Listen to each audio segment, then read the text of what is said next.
अहिले बिहानको 6 बज्यो।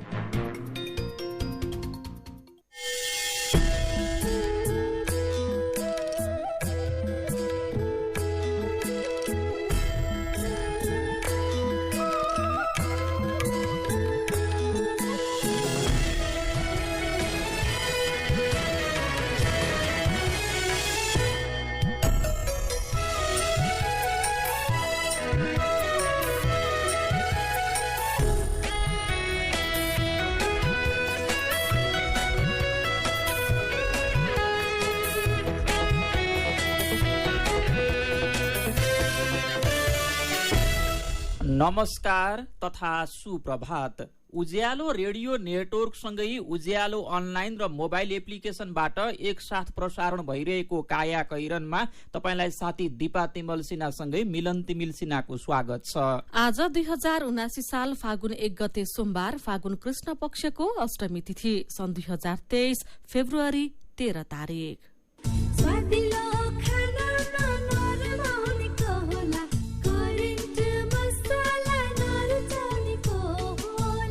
काया कैरनको साथमा करेन्ट मसला र करेन्ट चिया, स्वादको झट्का। काया कैरन सुरु गरौं मुख्य खबरका शीर्षकहरूबाट। आज बिदा दिने सरकारको निर्णयमा गठबन्धन दलहरूबाटै विरोध। अपरझट बिदा दिने निर्णयले कार्यान्वयनमा कठिनाईसँगै खर्च र शास्ति थपिने।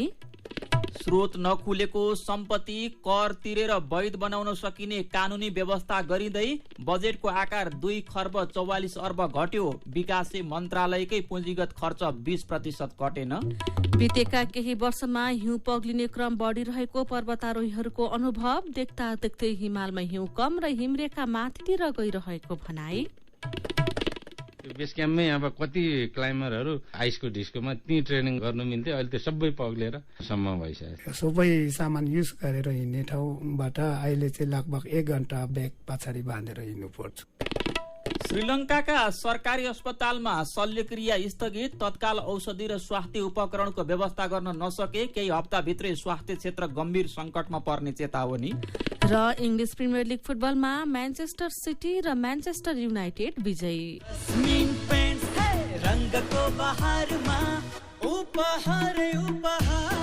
जस्मिन पेन्ट्स लगाऊ र लकी ड्र मार्फत वर्षैभरि हरेक महिना 1 लाख र उपहारहरू जितौ। यो योजना अन्तर्गत वर्षभरि प्रत्येक महिना लकी ड्र मार्फत 1 जनाले 1 लाख, 1 जनाले स्मार्टफोन, 10 जनाले DHI राइस कुकर र 100 जनाले घडी प्राप्त गर्न सक्नुहुनेछ। नेपाली मनको नेपाली रङ, जस्मिन पेन्ट्स। थोरै बचत धेरै कायदा, बीमाका छन् फाइदै फाइदा।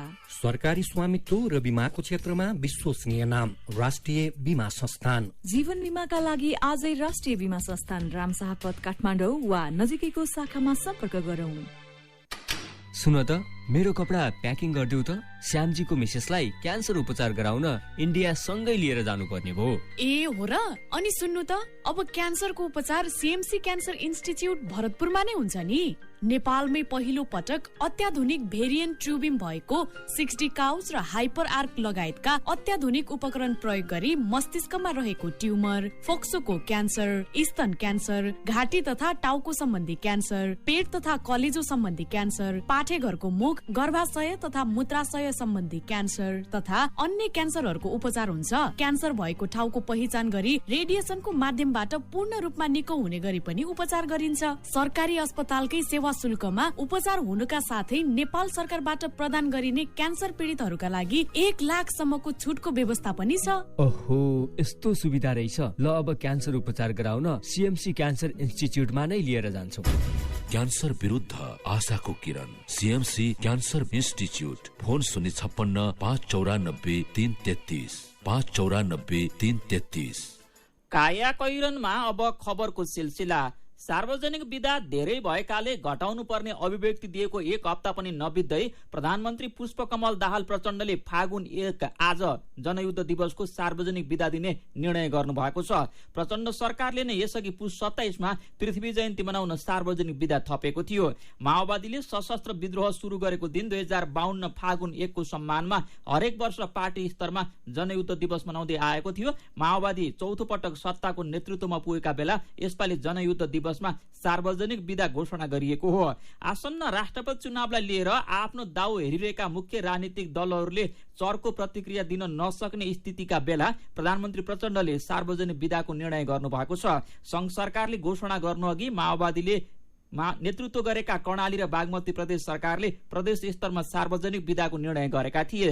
सरकारले फागुन 1 मा बिदा दिने निर्णय आकस्मिक रूपमा हिजो गरेको भन्दै सत्ता गठबन्धनका दलहरूबाट विरोध भएको छ। सत्ता घटक राष्ट्रिय प्रजातन्त्र पार्टीका मन्त्रीहरू बिदा दिने विषय मन्त्री परिषद बैठकको कार्यसूचीमा रहेको जानकारी पाएपछि हिजोको बैठकमा अनुपस्थित भएका थिए। मन्त्री परिषदले निर्णय गरेपछि प्रचण्डको जिम्मेवारीमा रहेको गृह मन्त्रालय मार्फत बिदाको निर्णय सार्वजनिक गरिएको थियो। निर्णय सार्वजनिक भए लगत्तै सामाजिक सञ्जालमा विरोध भइरहेको छ।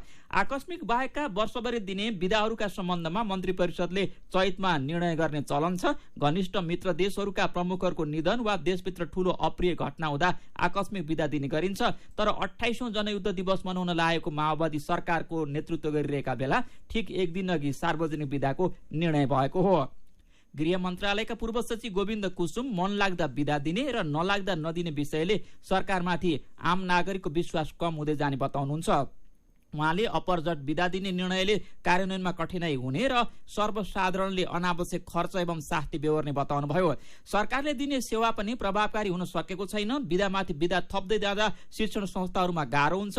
एकाएक बिदा दिँदा सबैले जानकारी नपाउन सक्छन्। उहाँले भन्नुभयो, स्कुलमा पढाइ हुने कि नहुने के हुने हो, कसैलाई आवत जावतमा गाह्रो पर्ला, कुनै व्यक्ति सेवा लिन गाउँबाट सदरमुकाम वा राजधानी कुनै काम विशेषले आएको हुन्छ, त्यस्ता मानिसलाई पनि समस्या पर्छ। विवादमा जनयुद्ध दिवसको बिदा शीर्षकको यो खबर कान्तिपुरले छापेको छ।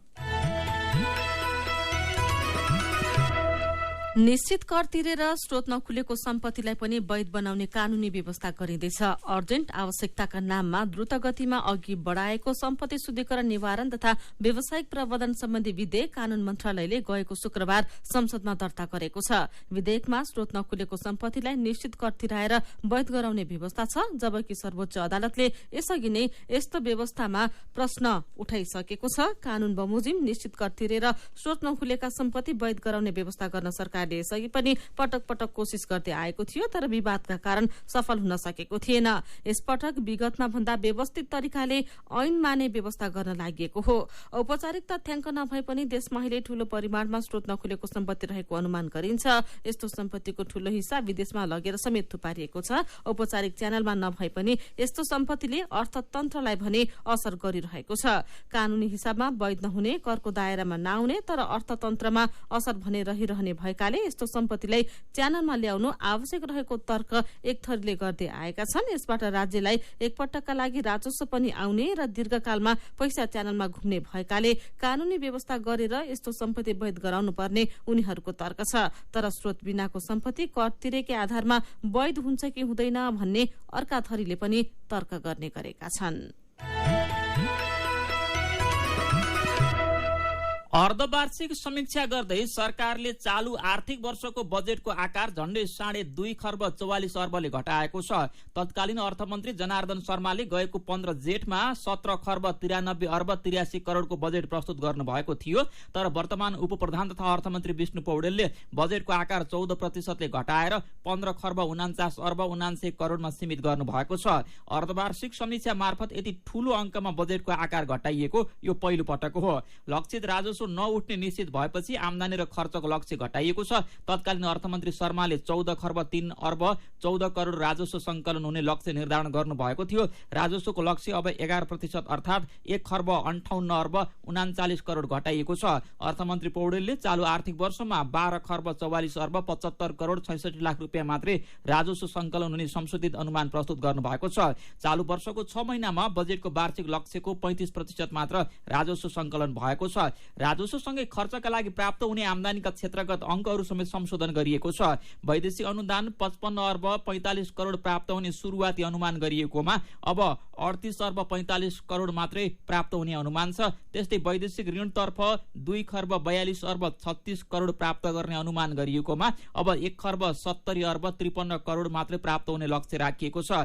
यस्तै आन्तरिक ऋणतर्फ 2 खर्ब 56 अर्बको सुरुवाती अनुमान गरिएकोमा 2 खर्ब 40 अर्ब परिचालन गर्नु गर्नुपर्ने संशोधित अनुमान छ। चालु आर्थिक वर्षको 6 महिना बित्दा 1 दर्जन भन्दा धेरै मन्त्रालयको पुँजीगत खर्च पनि 20% कट्न सकेको छैन। अर्थ मन्त्रालयले हिजो सार्वजनिक गरेको बजेटको अर्धवार्षिक मूल्याङ्कन प्रतिवेदन अनुसार सबैभन्दा कम पुँजीगत खर्च गर्नेमा उद्योग वाणिज्य तथा आपूर्ति मन्त्रालय पर्छ। सबैभन्दा बढी बजेट पाउने र विकास निर्माणका काम गर्ने भौतिक पूर्वाधार तथा यातायात मन्त्रालयको पुससम्मको खर्च पनि निकै कम रहेको छ। कायाकैरनमा रिपोर्टसँगै खबरहरू बाँकी नै छन्, सुन्दै गर्नुहोला। उमेर कम तिमी भन्दा बुद्धि चाहिँ धेरै, डर छैन जे भए पनि बिमा छ मेरै। रोग ब्याध लागिहाले हातमा पैसा छ त, गोजी खाली भयो भने के पो गर्ने हो त? पैसा त जहाँ पनि आफैले त तिर्नु पर्छ नि सुरुमा, होइन र? अरू ठाउँमा पर्ला, सानीमामा पर्दैन।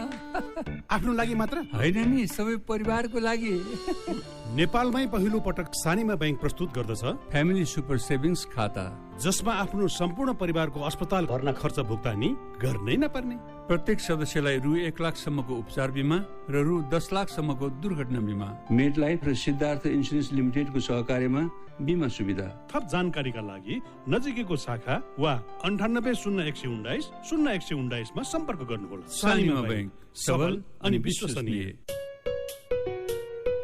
खुसी कसरी खुसी हुन्छ जब बन्ने छैन कोही, आफ्नो भन्दैमा आफ्नो हुन सम्पर्कमा बस्या खै। सम्पर्कका लागि बलियो आधार, नेपाल टेलिकम हो राष्ट्रकै सञ्चार।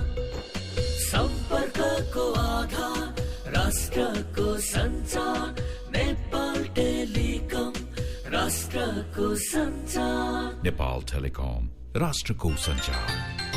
त्रिशुली जलविद्युत कम्पनी लिमिटेडका साबिक सर्वसाधारण शेयर धनीहरूका लागि शेयर बापत चुक्ता हुन बाँकी रकम भुक्तानी गर्ने सम्बन्धी जरुरी सूचना। त्रिशुली जलविद्युत कम्पनी TJCL को शेयर बापतको बाँकी रकम भुक्तानी नगरेका साबिक सर्वसाधारण शेयर धनीहरूलाई कम्पनी ऐन 2063 को दफा 53 को उपदफा 1 र 2 बमोजिम 2079 असोज 4 गतेदेखि कार्तिक 17 गतेसम्म शेयर बापतको बाँकी रकम माग गरिएकोमा उक्त अवधिमा त्यस्तो रकम नबुझाएका शेयर धनीहरूका हकमा सोही ऐनको दफा 53 को उपदफा 3 बमोजिम थप गरिएको 3 महिनाको अवधि 2079 फागुन 17 गतेसम्म मात्र रहेकाले उक्त मितिभित्र आफूले बुझाउनु पर्ने शेयर बापत प्रति शेयर 88 रुपैयाँ 74 पैसाका दरले हुने रकम मेरो शेयर वा आस्पा मार्फत आवेदन गरी बुझाउनु हुन शेयर धनीहरूमा कम्पनी हार्दिक अनुरोध गर्दछ। यस सम्बन्धी विस्तृत जानकारीका लागि 2079 मक्सिर 18 गतेको नागरिक राष्ट्रिय दैनिक पत्रिकामा प्रकाशित सूचना हेर्नु हुन समेत अनुरोध छ। सुरक्षित र समृद्ध होस् जिन्दगीको सेरोफेरो, भोलिको लागि सोच्नु पर्ने कर्तव्य हो तिम्रो मेरो। ढुक्क हुन भोलिलाई बिमा गरौ है, नेशनल लाइफ इन्सुरेन्समा बिमा गरौ है। विगत 35 वर्षदेखि सञ्चालनरत नेपालकै पहिलो अग्रणी जीवन बिमा company national life insurance company, Lazimpat, Kathmandu. पनि पाउने मलाई पनि आउने, आउने कुरो आएपछि मन भयो रमाउने। हे आइएमई पे रिफर गरिदे, मलाई पनि फाइदा अनि तिमीलाई पनि छ। हे आइएमई पे रिफर गरिदे, मलाई पनि फाइदा अनि तिमीलाई पनि छ।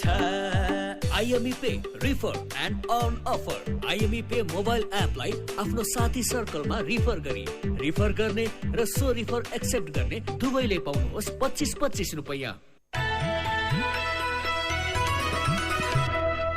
उज्यालो रेडियो नेटवर्क सँगै उज्यालो अनलाइन र मोबाइल एप्लिकेशनमा प्रसारण भइरहेको काया कैरनमा तपाईलाई फेरि स्वागत छ। यतिन्जेल हामीले आज बिदा दिने सरकारको निर्णयमा गठबन्धन दलहरूबाट विरोध, स्रोत नखुलेको सम्पत्ति कर तिरेर वैध बनाउन सकिने कानूनी व्यवस्था गरिँदै बजेटको आकार 2 खर्ब 44 अर्ब घट्यो, विकास मन्त्रालयकै पुँजीगत खर्च 20% कटेन लगायतका खबर प्रस्तुत गर्यौं। अब बाँकी खबर। नेपाल भारत परराष्ट्र सचिव स्तरीय संयन्त्र संयन्त्रको बैठक झण्डै 17 महिनापछि आज काठमाडौँमा बस्दैछ। बैठकमा भाग लिन भारतका विदेश सचिव विनय मोहन क्वात्रा आज बिहानै नेपाल आउँदै हुनुहुन्छ। क्वात्रा र परराष्ट्र सचिव भरतराज पौडेल बीच दुई देशका विभिन्न आयाममाथि छलफल हुने तयारी छ। दुई देशबीच प्रशासनिक तहको सबैभन्दा उच्च संयन्त्रको बैठकमा तातिरहेका सीमा समस्याका विषयमा छलफल हुन्छ वा हुँदैन भनेर हेरिएको छ। सीमाका सम्बन्धमा भारतले नै नेपालसँग वार्ता गर्न चाहिरहेको छैन। भारतका तत्कालीन विदेश सचिव हर्षवर्धन श्रृंगला र परराष्ट्र सचिव भरतराज पौडेल बीच 2077 साल मंसिर 26 र 27 गते काठमाडौँमा भएको वार्तामा सीमा शब्द परे पनि कालापानी शब्द परेन। परराष्ट्र सचिव अर्जुन बहादुर थापा परराष्ट्र सचिव स्तरीय संयन्त्रले दुई देशबीचको सीमा समस्या समाधानका लागि पहल गर्नुपर्ने बताउनुहुन्छ। सरकारले विशिष्ट व्यक्तिहरूको सुरक्षा व्यवस्थापन कार्यविधि 2077 परिमार्जनका लागि अध्ययन थालेको छ। शुक्रबार संघीय संसदको संयुक्त बैठकलाई सम्बोधन गर्नुभएकी राष्ट्रपति विद्यादेवी भण्डारीको सवारीका क्रममा सड़क खाली गराउँदा आम नागरिकले शास्ति पाएको तथा सुरक्षाकर्मीबाट ट्रमा सेन्टरका डाक्टर कुटिएको घटनाको चौतर्फी आलोचना भएपछि सरकारले विशिष्ट व्यक्तिको सवारी व्यवस्थापन सहज बनाउन अध्ययन थालेको हो।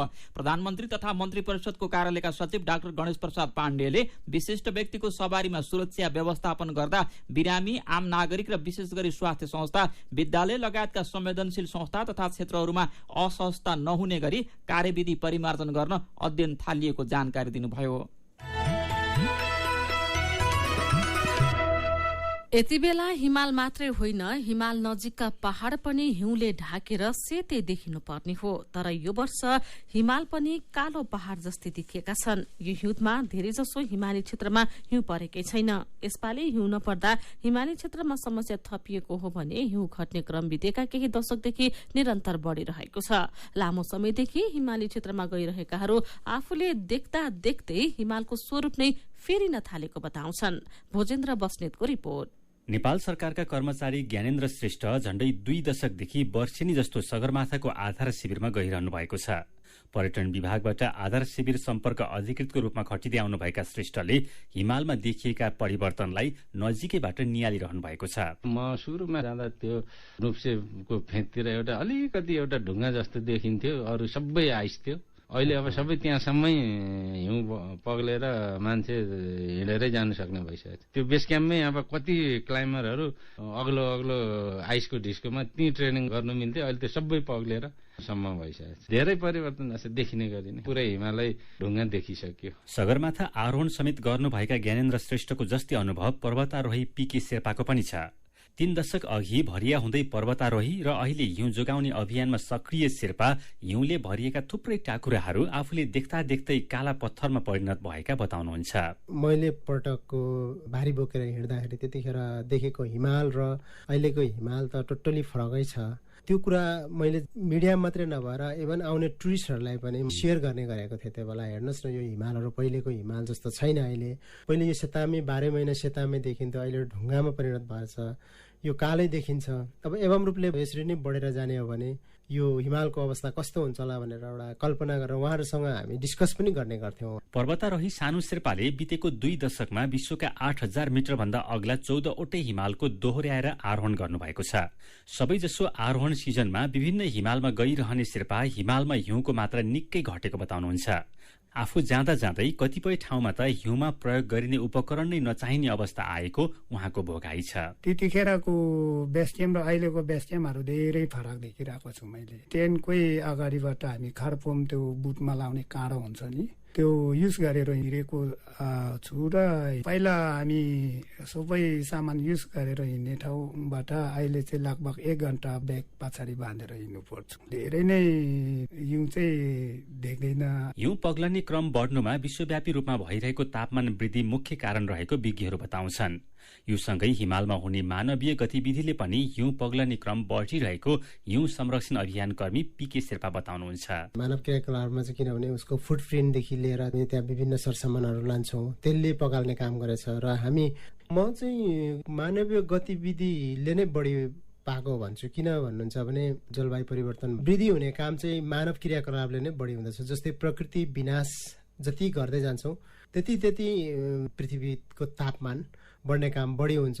पछिल्ला दिनहरूमा हिउँ पग्लने क्रममा हिमाली क्षेत्रको जंगलमा लाग्ने डढेलो पनि मुख्य कारण बनेको छ। नेपाल, भारत, भुटान र पाकिस्तानका हिमाली क्षेत्रमा फैलिएका डढेलोलाई समेटेर ग्लोबल फरेस्ट फायरले सार्वजनिक गरेको सन् 2001 देखि 2021 सम्मको तथ्याङ्क अनुसार हिमालय श्रृङ्खलामा 35,000 हेक्टर भन्दा बढी रुखले ढाकेको क्षेत्र डढेलोले ध्वस्त बनाएको छ। यस्ता डढेलोले हिउँ पगाल्ने गरेको डढेलोविद सुन्दर शर्मा बताउनुहुन्छ। वैज्ञानिकहरूले अध्ययन गरे अनुसार भन्दाखेरि चाहिँ अब हिमाली भेगमा लाग्ने डढेलो चाहिँ हिमालमा गएर ढाकिदिने, अब त्यसमा चाहिँ कार्बन हुन्छ, ब्ल्याक कार्बन भन्छ, जहाँ जङ्गलबाट निक्लेका धुवाँहरूमा जलेर गएका हुन्छन्। त्यो कालो चाहिँ हिउँमा गएर बसिदियो भने सूर्यको किरणलाई चाहिँ त्यसले सोच्दो रहेछ र हिउँ पग्लिने रेट पनि बढ्दो रहेछ। यसले गर्दाखेरि हाम्रो हिमाली हिउँहरू चाहिँ यो डढेलोको कारणले र यसकोबाट निक्लेका धुवाँ र पोल्युसनको कारणले गर्दाखेरि हरेक वर्ष पग्लिँदै गएको भन्ने कुराहरू अध्ययनले पनि देखाएको छ। हिउँको सीधा सम्बन्ध पानीको उपलब्धतासँग हुन्छ भने पानीको उपलब्धता मानिसको जीविकासँग जोडिन्छ। हिमाली क्षेत्रका किसान सिंचाइका लागि हिउँ र हिमताल पग्लिएर आउने पानीमा निर्भर छन्। हिउँ कम पर्नु र चाँडो पग्लिनुले पानीको उपलब्धता, पारिस्थितिक प्रणाली र जलविद्युतको उत्पादनलाई असर गर्छ। हरेक वर्ष पर्ने हिउँमा आइरहेको कमीका बारेमा खासै अनुसन्धान त भएका छैनन्, तर हिउँ पर्ने क्रम पनि उस्तै गरी घटिरहेको हिमाली क्षेत्रका बासिन्दाहरू बताउँछन्। हिउँ पर्ने क्रम घट्नु र पग्लिने क्रम बढ्नुले जोखिम बढाइरहेको छ।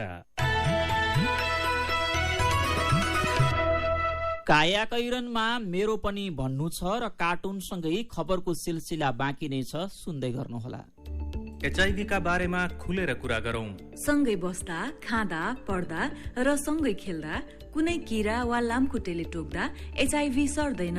हात मिलाउँदा, अङ्कमाल गर्दा तथा चुम्बन गर्दा, एउटै चर्पी प्रयोग गर्दा र अरूको लुगा लगाउँदा एचआईभी सर्दैन। समयमै उपचार गरेमा एचआईभी संक्रमित पनि स्वस्थ व्यक्ति सरह बाँच्न सक्छन्। त्यसैले नियमित औषधिको सेवन गरौं र स्वस्थ जीवन बाँचौं। एचआईभी को औषधि एआरभी हरेक सरकारी अस्पतालमा निशुल्क पाइन्छ।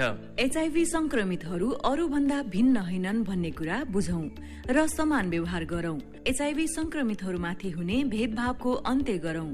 Nepal youth foundation, Bara plus, Lumbini plus र मकवानपुर महिला समूह। आधुनिक र प्राकृतिक चिकित्सा पद्धतिको वैज्ञानिक सम्मिश्रण स्थल डनी हिलिङ क्लिनिक। यहाँ विशेषज्ञहरूद्वारा नसा, हाड जोड्नी, मांसपेशीका दुखाइ र अन्य समस्याको उचित परीक्षणद्वारा रोगको पहिचान, उपचार र परामर्श प्रदान गरिन्छ। Physiotherapy, acupuncture, Ayurveda, medical massage तथा विशेषज्ञहरूको सल्लाह अनुसार न्यूनतम प्रतिकूल प्रभाव हुने गरी उचित उपचार गरिन्छ। स्वस्थ जीवनशैली तथा निरोधात्मक परामर्शको लागि आउनुहोस्। हाम्रो सिद्धान्त निको प्रकृतिले पार्छ, हामी सहयोग गर्छौं। डनी हिलिङ क्लिनिक, एकान्त कुना road, Jawalakhel. Phone number 5521 885, 98 018 16 380। Website DENIHEALING.com। मेरा छोराछोरीको सपना अन्तर्राष्ट्रिय स्तरको उच्च शिक्षा। म पनि यस्तै चाहन्छु। मलाई विश्वास छ हाम्रो सपना र चाहनालाई पूरा गर्छ नेपाल जापान सेवा सेन्टरले। हजुर, उच्च शिक्षाको लागि जापानको जुनसुकै सिटीमा अध्ययन गर्न र जापानिज भाषा सिक्नको लागि हामी तपाईको साथमा छौं। सम्पर्क नेपाल जापान सेवा centre, Nagpokhari, Kathmandu. Phone number 44 28 242, 44 28 242। Come once, you will certainly be benefited. Ujyaalo radio network मार्फत देशभरिका विभिन्न एफएम स्टेशन तथा उज्यालो अनलाइन र मोबाइल एप्लिकेशनमा प्रसारण भइरहेको काया कैरनमा तपाईलाई फेरि स्वागत छ। अब बाँकी खबर। पाँचथरको फालेलुङ 5 रमितेकी आसमाया आले र बुहारी बिनु केरुङ आलेले 2वटा लघुवित्तबाट 1-1 लाख ऋण लिनुभयो। 2070 सालमा समूह जमानतमा लिएको ऋण तिर्न उपाय नहुँदा आसबहादुर आलेले श्रीमती र बुहारी सहित 2078 साल भदौ 18 गते घर घर छोड्नुभयो। आसमाया र बिनुले गुराँस र छिमेकी नाममा 2 लघुवित्तबाट लिएको 2 लाख रुपियाँको ब्याज तिर्न नसक्दा घर छोडेका आसबहादुर 1.5 वर्षदेखि पोखरामा मजदुरी गर्दै हुनुहुन्छ। फालेलुङ पासके धर्मराज आलेको घरमा 2078 साल पुसदेखि ताला लागेको छ। स्थानीय बासिन्दालाई समेटेर गठन गरिएका लघुवित्त संस्थाका समूहबाट लिएको ऋण तिर्न नसक्दा आले परिवारको उठीबास लागेको हो। 5 थरका 8वटै स्थानीय तहमा लघुवित्तको ऋण तिर्न नसक्दा घर छोड्नेको संख्या धेरै छ। खोटाङको कपिलासगढी गाउँपालिका 2 की चन्द्रकला राईको घरमा पनि लघुवित्तको ऋण तिर्न नसक्दा ताला लागेको छ। कपिलासगढी 2 के शोभा राई पनि ऋणकै कारण घर छोडेर अन्त गएका उहाँका देवर समेत रहेका डिकमानले बताउनु भएको छ। बर्दियाको गुलरिया नगरपालिका 4 कैलाशनगरमा समूह बनाएर बिना धितो ऋण दिने र ब्याजलाई सावामा जोड्दै असुल गर्ने लघुवित्तका कारण 8 घर परिवार पलायन भएका छन्। राष्ट्र बैंकले 15% भन्दा बढी ब्याज लिन नपाउने नियम लागू गरे पनि लघुवित्तले 30 देखि 36% सम्म ब्याज लिन थालेपछि सल्यानको बनगाड कुपिण्डे नगरपालिका 2 की बालिका बुढा मगरलाई किस्ता तिर्न हम्मे परेको छ। राष्ट्र बैंकले लघुवित्तका लागि एकल ग्राहक कर्जा सीमा जम्मा 7 लाख तोकेको छ, तर लघुवित्तहरूले त्यो सीमा नागेर मनपरी कर्जा प्रवाह गरेका छन्। राष्ट्र बैंकले 15% भन्दा बढी ब्याज लिन नपाउने नियम लागू गरे पनि लघुवित्तले 3 गुणा बढी ब्याज लिन थालेपछि ऋणी मारमा परेका छन्। किस्ता समेत तिर्न नसकेपछि घर छोडेर भाग्नेको संख्या बढ्दो रहेको कान्तिपुर दैनिकले खबर छापेको छ। मेरो पनि भन्नु छ।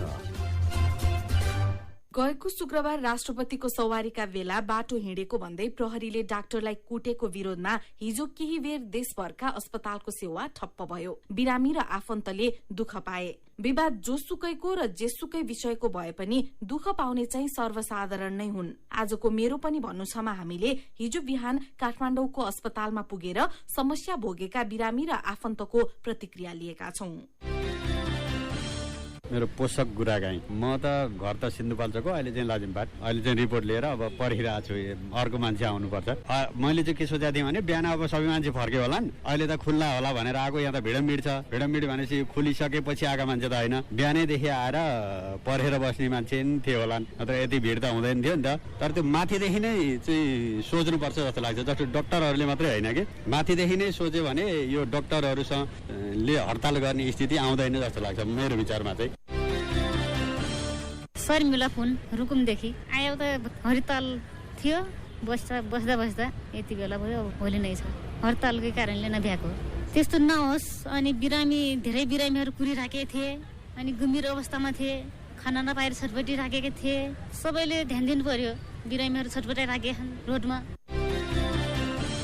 मेरो सरला भण्डारी हो। म चाहिँ उता दोलखादेखि यहाँ उपचार गराउन आएको हो हस्पिटलमा। हडतालले त डिस्टर्ब भयो नि, अघि नि सकाएर जानुपर्ने। अब भोलि भन्नुभएको थियो, भोलि पनि हाम्रो उता अर्कै हस्पिटल पनि जानुपर्ने छ। अनि अहिले चाहिँ अब यहाँ सेवा सुचारू भएको छ भन्नुभएको छ। अब के हुन्छ, त्यस्तो त नगरेको भए राम्रो हुन्थ्यो। जनतालाई हो जसो गरे नि असहज हुने, अप्ठ्यारो हुने, नराम्रो हुने त।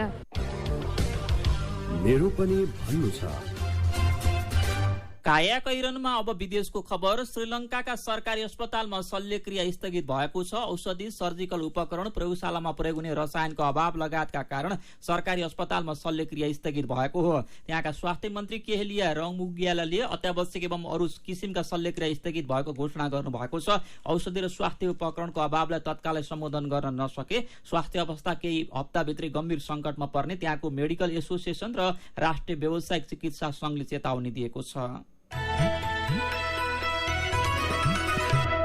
अब खेल खबर। इङ्ग्लिस प्रिमियर लिग फुटबलमा म्यान्चेस्टर सिटी विजयी भएको छ। गैराती भएको खेलमा एस्टन भिलालाई 3-1 गोल अन्तरले पराजित गर्दै म्यान्चेस्टर सिटी विजयी भएको हो। जितसँगै म्यान्चेस्टर सिटी प्रिमियर लिगको दोस्रो स्थानमा उक्लिएको छ। 22 खेलमा सिटीले 48 अङ्क जोडेको छ। सिटीले शीर्ष स्थानको आर्सेनलसँग अङ्क दूरी छुटाएको छ। शीर्ष स्थानको आर्सेनलको 51 अङ्क छ। यस्तै गैराती नै भएको अर्को खेलमा म्यान्चेस्टर युनाइटेडले लिड्स युनाइटेडलाई हराएको छ। म्यान्चेस्टर युनाइटेड 2-0 गोल अन्तरले विजयी भएको हो। जितपछि म्यान्चेस्टर युनाइटेडको 46 अङ्क भएको छ। म्यान्चेस्टर युनाइटेड अङ्क तालिकाको तेस्रो स्थानमा छ।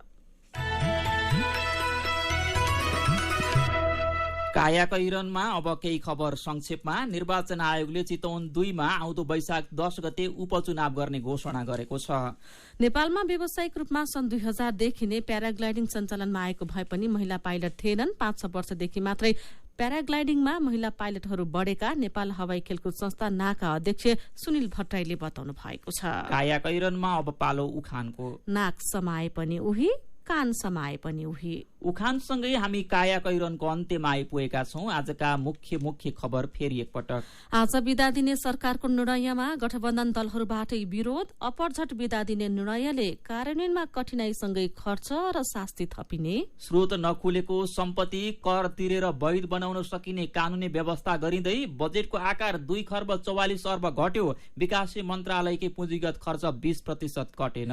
बितेका केही वर्षमा हिउँ पग्लिने क्रम बढ़िरहेको पर्वतारोहीहरूको अनुभव देख्दा देख्दै हिमालमा हिउँ कम र हिमरेखा माथितिर गइरहेको भनाई। श्रीलंकाका सरकारी अस्पतालमा शल्यक्रिया स्थगित, तत्काल औषधि र स्वास्थ्य उपकरणको व्यवस्था गर्न नसके केही हप्ताभित्रै स्वास्थ्य क्षेत्र गम्भीर संकटमा पर्ने चेतावनी। र इङ्ग्लिस प्रिमियर लिग फुटबलमा म्यानचेस्टर सिटी र म्यानचेस्टर युनाइटेड विजयी।